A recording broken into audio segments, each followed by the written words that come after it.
On this very day last year, the Meghalaya government unanimously passed a resolution to urge the Government of India to implement inner line permit in the state of Meghalaya.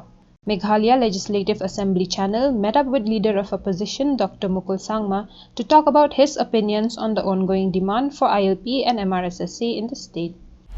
Sir, you've said several times that the MRSSA, the Meghalaya Resident Safety and Security Act, is a very comprehensive law. It has provisions for entry and exit, and persons who provide incorrect or fake documents, they'll be under criminal, you can put criminal charges on them.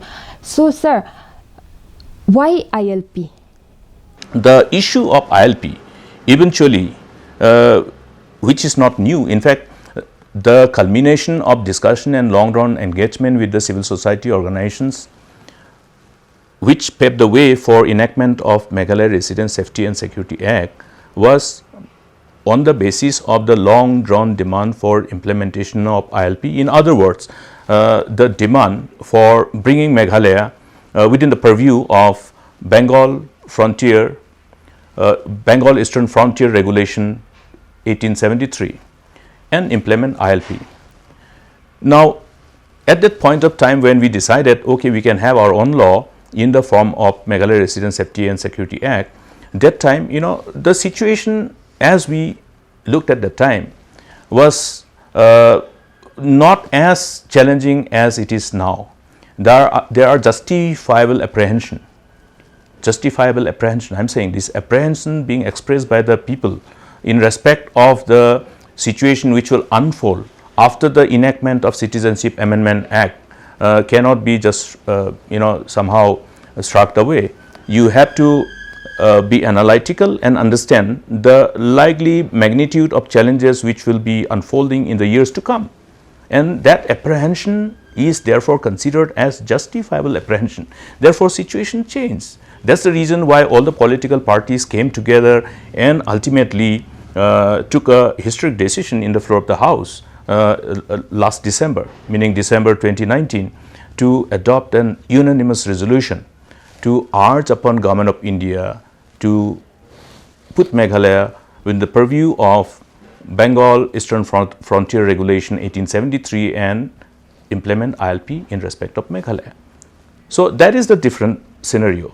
Now, if somebody is saying, okay, then why weren't you inclined to agree for introduction of ILP for the implementation in the state of Meghalaya then? That's why I'm saying I have been repeatedly trying to articulate this concern that things change after the Government of India enacted Citizenship Amendment Act. CAA is exempted in tribal areas under the 6th schedule. And in Meghalaya, only 2 regions are the European Ward and Shillong Cantonment. So, on the other hand, we have the government. Everybody is pushing for, the organizations are pushing for MRSSA, which is an act in itself to protect the state from influx of outsiders. So, sir, in this sense, won't demanding for ILP give a negative feedback to the government or to the people of the rest of the country, since we are a part of India? And doesn't it sort of give like a negative sort that, okay, we want a separate visa or a paper before you enter our state when we are itself a part of the country, sir? You see, you have to look at one thing. When we are asking for something of this nature, obviously there are challenges associated, and the challenges which are associated is obviously pertaining to the kind of perception that will be generated for the people who are looking at Meghalaya as a destination for investment, destination for partnering with our people, for generating certain economic activities for the progress and prosperity of the state. And even when we try to promote the state as a destination for promoting hospitality sector, the tourism sector, I think that is precisely the reason why earlier we had decided that, okay, let us have some other alternative. An alternative mandate of law which can actually take care of the concerns and address the concerns, but at the same time enable us to really have that tightrope walking that we have the check and balances, but at the same time we are able to actually brand the state as a destination where people with all those legal procedure notwithstanding which is required to be followed by them will be subjected to minimum inconvenience. That is the reason. Even entry exit point, definitely many people will argue that will it not actually be something which will inconvenience people who are entering the state. Yes, it will, but then it depends on how we do it, how we facilitate. That is why we call the entry exit points as facilitation centers. You look at the nomenclature so that nobody will be able to somehow delink from that original nomenclature, and therefore they will know what exactly is that entry exit point. The entry exit point is to actually facilitate, at the same time enabling the law enforcing agencies to filter people and then understand the credentials, and that verifying the credential itself give the right kind of mechanism to decide as to how to further follow up if one has to be asked to further submit some more documents to really indicate their credentials, their purpose of visit. So minimum inconvenience. So if in that case, will your party will be happy with MRSSA only being enacted, not ILP, sir? Now, presuming and assuming that ILP is implemented, if Government of India agree to implement ILP in Meghalaya, then even the amendment, proposed amendment which was passed in the assembly, which is pending for assent of the Honorable Governor, become redundant, because ILP is expected to amplify, complement the various legal provisions to deal with these concerns.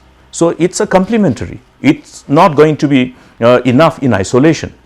Even ILP, in absence of MRSSA, if we do not implement Meghalaya Resident Safety and Security Act, ILP alone in isolation, if implemented, is not going to address our concern of illegal immigration and influx. And it is definitely based on our data's exhaustive analytical study that we have done as a government in the preceding years.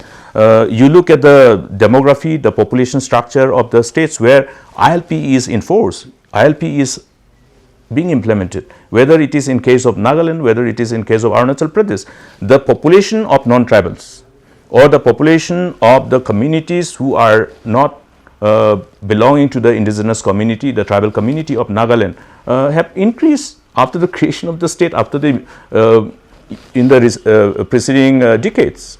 So that is the paradox. Similarly, in respect of Arunachal, these are facts, these are figures, these are not assumption and presumption. So even in respect of Arunachal Pradesh, the percentage of the non-tribal population vis-a-vis the proportion of the population of the tribal has increased. So therefore, ILP in isolation, even if implemented, is not going to really address the concern of our people, and therefore we don't want to play to the gallery. That's why we wanted to be more practical, more realistic and very scientific in our approach, and have a much more effective and comprehensive law in place, and which can be mandated through a legislative exercise within the purview of the legislative jurisdiction of our own state legislature, and we did it.